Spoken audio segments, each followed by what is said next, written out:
So there I was, staring at a violation notice taped to my front door at 7 a.m. on a Saturday, and I knew my new HOA president, Darlene, had officially declared war. Let me back up.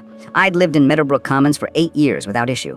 Our HOA was basically non-existent, collecting dues and occasionally mowing common areas.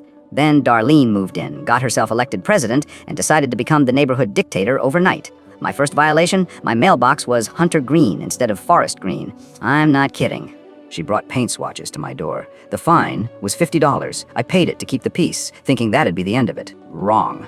2 weeks later, another notice. My garbage cans were visible from the street for, quote, 17 minutes past the 7 p.m. collection deadline. $100 fine.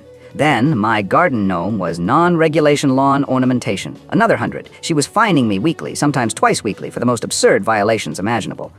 The final straw came when she cited me for my Japanese maple tree, claiming it was unapproved landscaping despite it being there for 6 years before she arrived. The fine? $500 plus $50 daily until I removed it.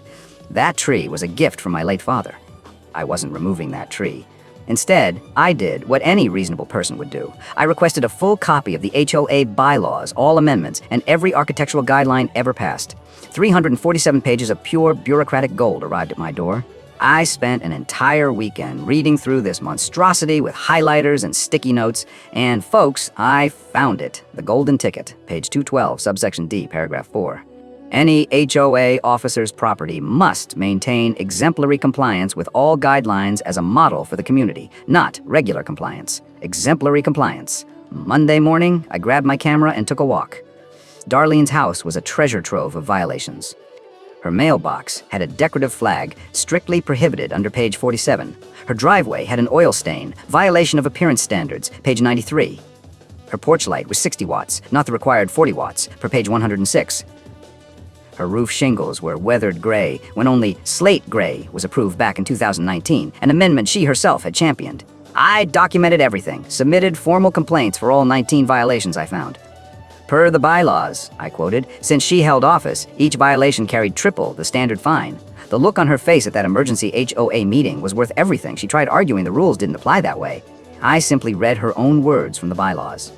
The board, tired of her tyranny, voted to enforce the fines. All $9,800 of them. She resigned the next day, moved out within the month. The new board, first order of business, was revoking about 70% of Darlene's ridiculous rules.